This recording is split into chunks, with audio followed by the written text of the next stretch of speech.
Ok, pessoal, mais um defeito então, em malha série paralelo.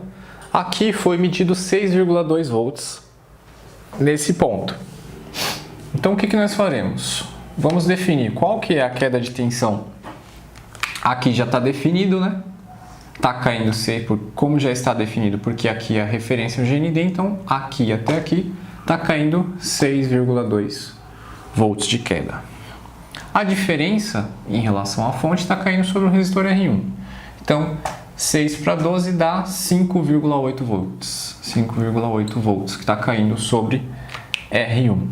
Bom, agora nós temos que pensar e analisar essas duas tensões para verificar o que está acontecendo. Em um primeiro momento, em um resistor de 45K está caindo 5,8 volts. Aqui nós temos em paralelo um resistor de 30 e um de 60.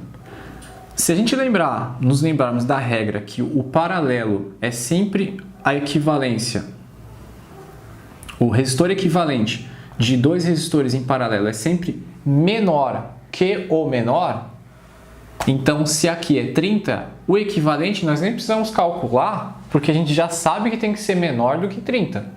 O equivalente tem que ser menor do que 30. E se ele fosse menor do que 30, ou seja, menor do que 45, ainda assim está caindo 6,2 volts.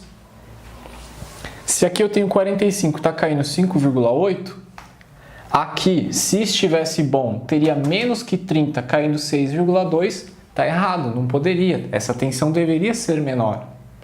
Como ela está maior, já dá para saber que o resistor, um desses dois resistores está alterado. Então o defeito está daqui para cá. Ok? Repetindo.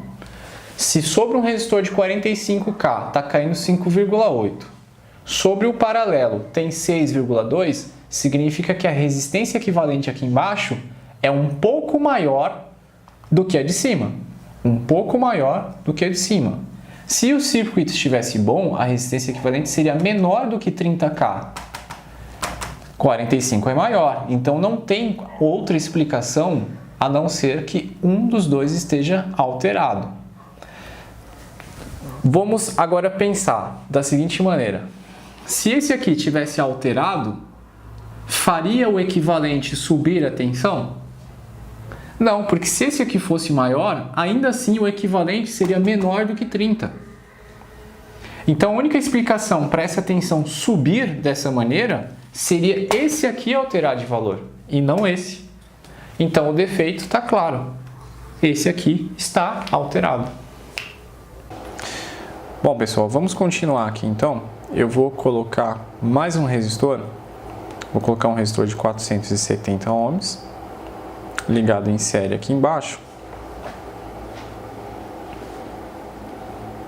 E vou deixar o paralelo no meio. Então essa ligação, vou colocar um pontinho de solda aqui para facilitar o trabalho. E vamos lá. Então aqui ficou, eu vou fazer o desenho para facilitar a nossa análise. Um resistor, outro em série, outro em série. E aqui no meio eu coloquei um outro resistor, que é aquele mesmo lá.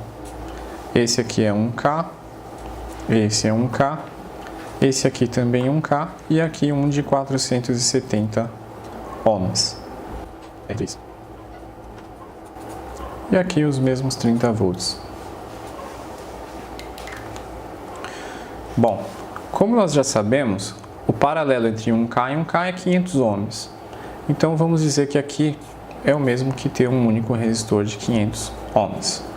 Ligado aqui em série a um resistor de 470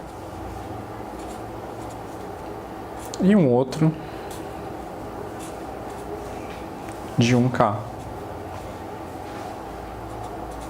Então vamos arredondando tudo, nós podemos arredondar esse 470 para 500 para ficar mais fácil o cálculo. Então aqui uma vez, aqui uma vez. Como a diferença é muito pouco para 500, não vai fazer tanta diferença na prática. Aqui, 1000 é 2 vezes maior do que 500 ou 2 vezes maior do que 470. Na verdade, um pouco mais, mas vamos arredondar. Então, 2x. 2 mais 1, 4. 30 dividido por 4. Vamos usar a calculadora. 30 dividido por 4 é 7,5. 7,5 volts. Então aqui eu terei 7,5 volts, na verdade um pouco menos de 7,5, porque na verdade esse aqui não é 500, é 470. Então na prática vai ter um pouco menos de 7,5. E aqui 7,5 também sobre esse resistor, que é o equivalente, né, que nós estamos representando aqui, 7,5. Então 7,5 mais 7,5, aproximadamente 15 volts nesse ponto. E os outros 15 vai estar caindo sobre o resistor de 1K, que é esse daqui. Vamos ver como é que vai ficar isso na prática. Vou prender aqui para ficar mais fácil. E tá lá. Vamos alimentar o circuito. Ponta preta na referência. Aqui nós estipulamos que vai ter um pouco menos de 7,5. Deu 7 volts. E aqui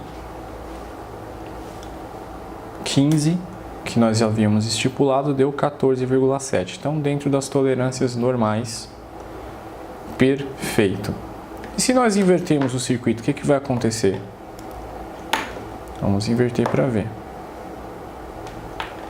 Eu inverti o circuito para provar para vocês que resistor não tem polaridade. O que acontece quando eu inverto o circuito? As medições vão se inverter, né? Eu vou ter os 15 volts caindo aqui sobre o resistor de 1K, mais os 7,5 que cai sobre o paralelo 1K e 1K, que formam um paralelo de 500 ohms. Então eu tenho 15 mais 7,5, aproximadamente. Medindo aqui 15, 22,8. Por quê? Porque aqui eu tenho 7,5. Então, 15 mais 7,5, 22,8. E aqui, os 30 da fonte. Como aqui eu tenho um resistor de 470, eu tenho um pouco menos de 7,5. 7 volts aproximadamente. É isso aí.